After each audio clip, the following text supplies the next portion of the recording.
Bienvenue dans le podcast Français pour curieux.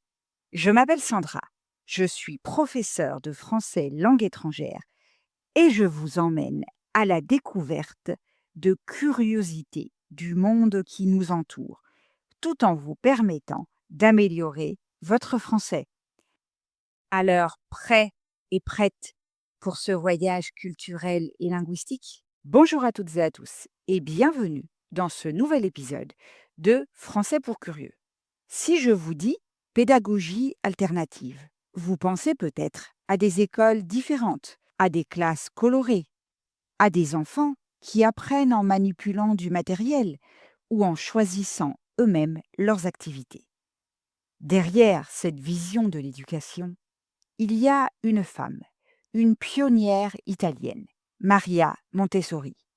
Médecin, scientifique et pédagogue, elle a développé une méthode éducative qui a transformé l'école au XXe siècle et qui continue aujourd'hui d'inspirer des milliers d'enseignants dans le monde.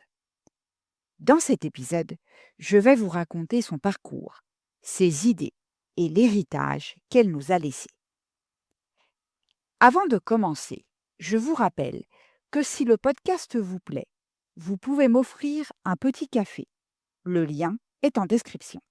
Comme d'habitude, un peu de vocabulaire utile afin de mieux comprendre l'épisode que vous allez écouter. La pédagogie, c'est une méthode ou une manière d'enseigner. L'autonomie, c'est la capacité à agir seul, sans dépendre des autres. L'éveil, c'est le moment où l'enfant commence à découvrir et comprendre le monde. L'environnement, ici, c'est le cadre, l'espace et le matériel qui favorisent l'apprentissage.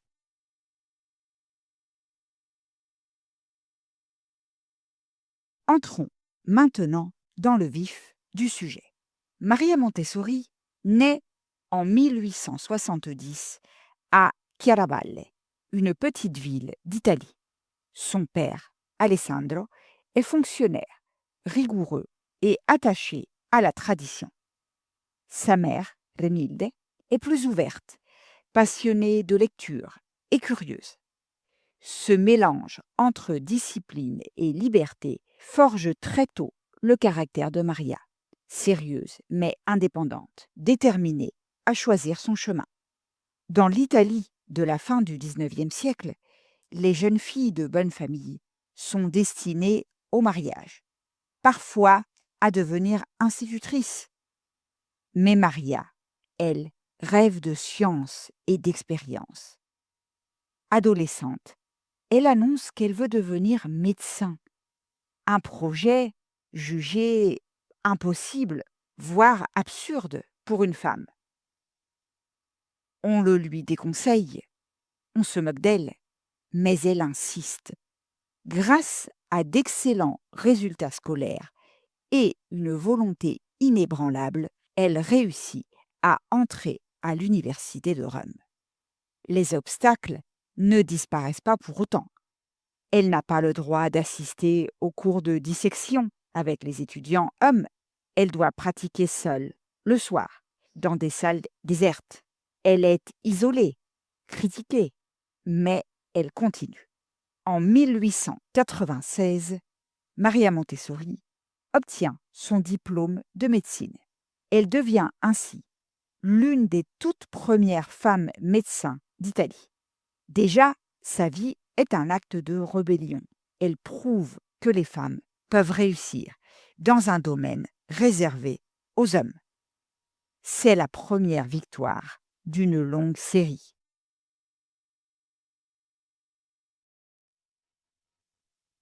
Jeune médecin, Maria s'intéresse aux enfants déficients mentaux, qu'on considère à l'époque comme irrécupérables. Elle les observe, les soigne, mais surtout, elle cherche à comprendre leurs capacités. Elle découvre que ces enfants réagissent lorsqu'ils manipulent des objets, lorsqu'ils utilisent leur sens. Elle s'inspire des travaux de deux pédagogues français, Itard et Séguin, mais va plus loin.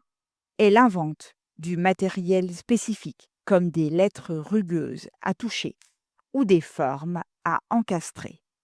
Peu à peu, ces enfants retardés, comme on les appelait à l'époque, progressent, apprennent à lire et à écrire, parfois mieux que des enfants dits normaux. Maria comprend alors que sa méthode ne s'adresse pas seulement à des enfants en situation de handicap, mais à tous les enfants.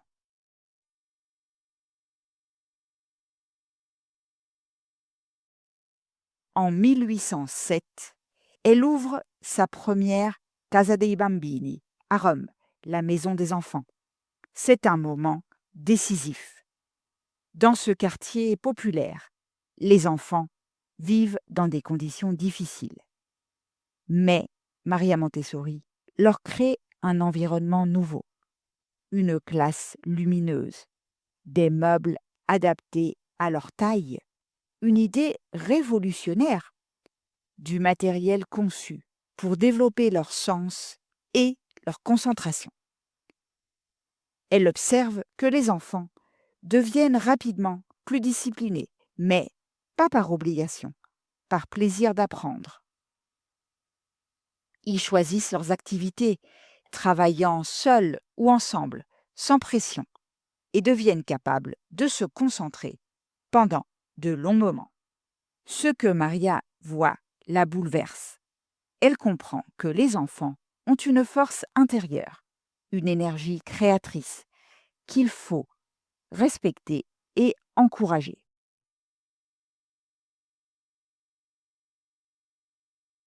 Mais quels sont les grands principes de la méthode Montessori? Au fil des années, elle développe une véritable philosophie éducative. Parmi ses idées clés, l'autonomie. L'enfant apprend mieux lorsqu'il choisit ce qu'il veut faire. L'expérience, manipuler, toucher, expérimenter, valent mieux qu'écouter passivement. Le respect du rythme. Chaque enfant évolue à son propre rythme, sans comparaison. L'environnement préparé. La classe doit être pensée pour encourager la curiosité et l'indépendance. L'enseignant guide. Le rôle de l'adulte est d'accompagner et d'observer, pas d'imposer. Ces idées peuvent paraître naturelles aujourd'hui, mais elles étaient révolutionnaires dans une époque où l'école reposait sur la discipline stricte, la mémorisation et l'autorité du maître. Très vite, la méthode Montessori attire l'attention à l'étranger. Des éducateurs viennent d'Europe, puis des États-Unis, pour voir cette nouvelle école en action. Maria est invitée à donner des conférences, à former des enseignants. En 1913, elle voyage aux États-Unis, où elle rencontre un grand succès. Son mouvement devient international. Mais son engagement va au-delà de l'éducation. Elle voit sa pédagogie comme un outil pour la paix. Elle croit que si les enfants apprennent le respect, la liberté et la responsabilité dès leur plus jeune âge, le monde pourra devenir plus harmonieux. Pendant la Seconde Guerre mondiale, elle est contrainte à l'exil. Elle vit plusieurs années en Inde, où elle forme des centaines d'enseignants et approfondit encore sa philosophie en intégrant des dimensions spirituelles et culturelles. Maria Montessori meurt en 1952 aux Pays-Bas. Mais son héritage ne s'arrête pas. L'Institut Montessori International qu'elle a fondé continue aujourd'hui de former des éducateurs dans le monde entier. On estime qu'il existe aujourd'hui plus de 30 000 écoles Montessori dans plus de 100 pays. Bien sûr, toutes ne suivent pas sa méthode à la lettre, et certaines critiques pointent le coût ou la récupération commerciale de son nom. Mais son influence reste immense. Ses idées, respect du rythme de l'enfant, autonomie, apprentissage par l'expérience, sont entrées dans la pédagogie contemporaine, même dans les écoles traditionnelles.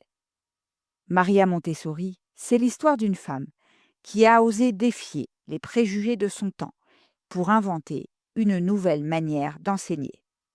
D'abord médecin, puis pédagogue, elle a compris que chaque enfant porte en lui un potentiel extraordinaire qu'il suffit d'accompagner avec respect et bienveillance.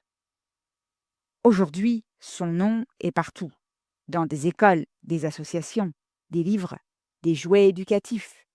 Mais plus que le nom, c'est le message qui reste essentiel. Croire en l'enfant et lui donner les moyens de s'épanouir librement.